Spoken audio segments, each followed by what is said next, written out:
വരുന്ന തെരഞ്ഞെടുപ്പിൽ ഭാവന, അതിജീവിതയായ ഭാവന CPM സ്ഥാനാർത്ഥിയായി മത്സരിക്കും എന്ന് റിപ്പോർട്ട്. CPM സ്ഥാനാർത്ഥിയായി ഭാവന എത്തുന്നതിനെക്കുറിച്ച് CPM സംസ്ഥാന കമ്മിറ്റിയിൽ ചർച്ച പുരോഗമിക്കുകയാണ്. മുഖ്യമന്ത്രിയും ഭാവനയും തമ്മിൽ നല്ല അടുപ്പത്തിലാണ്. മുഖ്യമന്ത്രി സംഘടിപ്പിച്ച ക്രിസ്തുമസ് വിരുന്നിൽ പ്രധാന അതിഥിയായി എത്തിയത് ഭാവനയായിരുന്നു. ഭാവനയെ മത്സരിപ്പിച്ചാൽ സ്ത്രീകളുടെ വോട്ട് ഇടതുപക്ഷത്തേക്ക് ഏകോപിപ്പിക്കാൻ കഴിയും എന്നുള്ളതാണ് CPMൻ്റെ വിശ്വാസം. മുകേഷിനെ ഇത്തവണ മത്സരിപ്പിക്കുന്നില്ല CPM. മുകേഷിനെ മത്സരിപ്പിക്കണ്ട എന്ന് CPM ഒറ്റക്കെട്ടായി തീരുമാനമെടുത്തു. മുകേഷിനെ പോലെ സെലിബ്രിറ്റിയാണ് ഭാവനയും. കേരള സമൂഹത്തിൽ അല്ലെങ്കിൽ കേരള മനസാക്ഷിയിൽ ഭാവനയ്ക്ക് ഒരിടമുണ്ട്. തന്നെ പീഡിപ്പിച്ചവർക്കെതിരെ ശക്തമായി പോരാടിയ ധീര വനിതയാണ് ഭാവന. ഭാവനയ്ക്ക് വേണ്ടി കേരള സർക്കാർ നിലകൊള്ളുന്നു ഇപ്പോഴും ശക്തമായി തന്നെ. ഭാവനയെ പീഡിപ്പിച്ച സംഭവത്തിൽ അപ്പീലുമായി പോവുകയാണ് കേരള സർക്കാർ. ഭാവനയ്ക്ക് കേരളത്തിലുള്ള സ്വാധീനം CPM തിരിച്ചറിഞ്ഞിരിക്കുന്നു എന്നതാണ് സത്യം. എന്തായാലും അപ്രതീക്ഷിത സ്ഥാനാർത്ഥിയായി ഭാവന എത്തും എന്നുള്ളതാണ് ഇപ്പോൾ പൊളിറ്റിക്സ് കേരളയ്ക്ക് ലഭിക്കുന്ന റിപ്പോർട്ട്. ഭാവനയെ സ്ഥാനാർത്ഥിയാക്കിക്കൊണ്ട് കോൺഗ്രസിനെ പ്രതിരോധത്തിലാക്കാനാണ് CPM ശ്രമിക്കുന്നത്.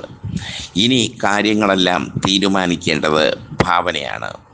മുഖ്യമന്ത്രിയുമായും വിദ്യാഭ്യാസ മന്ത്രി ശിവൻകുട്ടിയുമായും നല്ല ബന്ധമാണ് ഭാവനയ്ക്ക്. അതുകൊണ്ട് തന്നെ ഭാവന ഇവർ പറയുന്നത് നിരസിക്കില്ല എന്നത് ഉറപ്പാണ്. ഭാവനയെ സ്ഥാനാർത്ഥിയാക്കുന്നതിലൂടെ സ്ത്രീ ശാക്തീകരണമാണ് CPM ലക്ഷ്യം ഇടുന്നത്. ഏതു മണ്ഡലമാണ് ഭാവനയ്ക്ക് നൽകുന്നത് എന്ന് തീരുമാനിച്ചിട്ടില്ല. സുരക്ഷിത മണ്ഡലം ഭാവനയ്ക്ക് നൽകണം എന്ന മനോഭാവമാണ് CPM സംസ്ഥാന കമ്മിറ്റിക്ക് ഉള്ളത്. പുതിയ തന്ത്രങ്ങളും പുതിയ വഴിത്തിരിവുകളുമായി ഇതോടെ കേരള രാഷ്ട്രീയം സഞ്ചരിക്കുകയാണ്.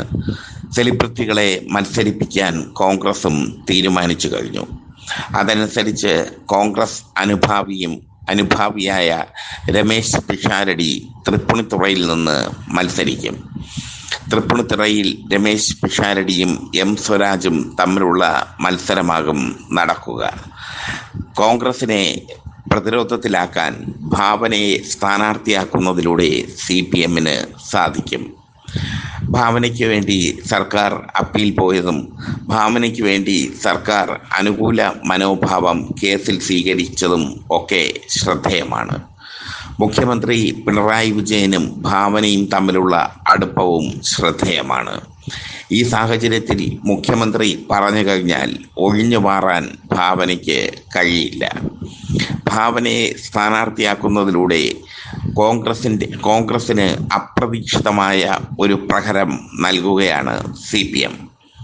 2026 നിയമസഭാ തെരഞ്ഞെടുപ്പ് CPMനെ സംബന്ധിച്ചിടത്തോളം വളരെ ഗൗരവകരമായ അല്ലെങ്കിൽ അനിവാര്യ വിജയം നേടേണ്ട തെരഞ്ഞെടുപ്പാണ്. കേരളത്തിൽ മാത്രമാണ് ഇപ്പോൾ CPMൻ്റെ ചെങ്കൊടി പാറിക്കളിക്കുന്നത്. ദീർഘകാലം CPM ഭരിച്ച ബംഗാളിൽ തൃണമൂൽ കോൺഗ്രസും ത്രിപുരയിൽ BJPയുമാണ് ഭരിക്കുന്നത്. കേരളം മാത്രമാണ് CPMൻ്റെ തട്ടകം. ഈ സാഹചര്യത്തിൽ CPM ഭരണം നിലനിർത്തുക എന്നുള്ളത് CPMനെ സംബന്ധിച്ചിടത്തോളം അനിവാര്യമാണ്. കോൺഗ്രസിനെ സംബന്ധിച്ചിടത്തോളം ആണെങ്കിൽ ഭരണം പിടിച്ചെടുക്കുക എന്നുള്ളതാണ് അനിവാര്യം.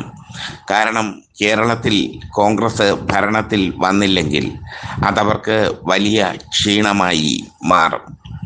തദ്ദേശ സ്വയംഭരണ തെരഞ്ഞെടുപ്പിൽ ഉണ്ടായ തിരിച്ചടികളെ മറികടക്കാൻ പിണറായി വിജയൻ പല തന്ത്രങ്ങളും മെനയുന്നുണ്ട്. അവസാന ബഡ്ജറ്റ് അവതരിപ്പിക്കുമ്പോൾ വികസന പ്രവർത്തനങ്ങൾക്ക് മുൻതൂക്കം നൽകിയുള്ള ജനഹിത ബഡ്ജറ്റായിരിക്കും പിണറായി വിജയൻ അവതരിപ്പിക്കുക. മാത്രമല്ല, ക്ഷേമ പെൻഷൻ കൂട്ടാനും തീരുമാനിച്ചിട്ടുണ്ട്. സർക്കാർ ജീവനക്കാരുടെ ശമ്പളം കൂട്ടാൻ തീരുമാനിച്ചിട്ടുണ്ട്. തൊഴിൽ രഹിതകളായ വീട്ടമ്മമാർക്ക് 1000 രൂപ വീതം അലവൻസ് നൽകാൻ തീരുമാനിച്ചിട്ടുണ്ട്. തൊഴിൽ രഹിതരായ യുവാക്കൾക്ക് 1000 രൂപ വീതം അലവൻസ് നൽകാൻ തീരുമാനിച്ചിട്ടുണ്ട്. ഇങ്ങനെ തന്നാലാകും വിധം വികസന പ്രവർത്തനങ്ങൾ നടത്തുകയാണ് പിണറായി വിജയൻ. സ്വർണ്ണക്കൊള്ള ഇനി UDF ആയുധമാക്കില്ല എന്ന് CPM കരുതുന്നു. കാരണം അടൂർ പ്രകാശും ഉണ്ണികൃഷ്ണൻ പോറ്റിയും തമ്മിലുള്ള ബന്ധം പുറത്ത് വന്നു കഴിഞ്ഞു. അടൂർ പ്രകാശും ആന്റോ ആന്റണിയും സോണിയാഗാന്ധിയും എല്ലാം ഉണ്ണികൃഷ്ണൻ പോറ്റിയുമായി അഭേദ്യമായ ബന്ധം പുലർത്തുന്നു എന്ന രീതിയിൽ തിരിച്ചടിക്കാൻ CPMന് ആകും.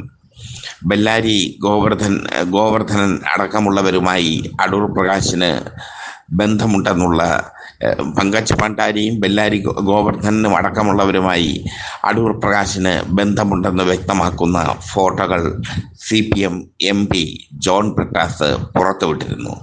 അതുകൊണ്ട് തന്നെ സ്വർണ്ണക്കൊള്ള ഇനി UDF വലിയ ആയുധമാക്കി മാറ്റില്ല. ചാഞ്ചാടി നിന്ന ജോസ് കെ മാണി LDFൽ ഉറച്ചു നിന്നതും CPMന് ശുഭാപ്തി വിശ്വാസം നൽകുന്നു. ഒരു ഘട്ടത്തിൽ ജോസ് കെ മാണി സോണിയാഗാന്ധിയുമായി ഫോണിൽ സംസാരിക്കുകയും മറുകണ്ഠം ചാടാൻ തീരുമാനിക്കുകയും ചെയ്തിരുന്നു. എന്നാൽ അങ്ങനെ മറുകണ്ഠം ചാടിയാൽ കേരള കോൺഗ്രസിനെ പിളർത്താൻ CPMും തീരുമാനിച്ചു. CPMന്റെ ഈ കെണിയിൽ ജോസ് കെ മാണി വീണുപോയി എന്നുള്ളതാണ് സത്യം. എന്തായാലും ജോസ് കെ മാണിയുടെ പിറകെ നടക്കാനുള്ള ആഗ്രഹം കോൺഗ്രസ് ഉപേക്ഷിച്ച് കഴിഞ്ഞു. ജോസ് കെ മാണി ഇടതുപക്ഷത്ത് തന്നെ തുടരും.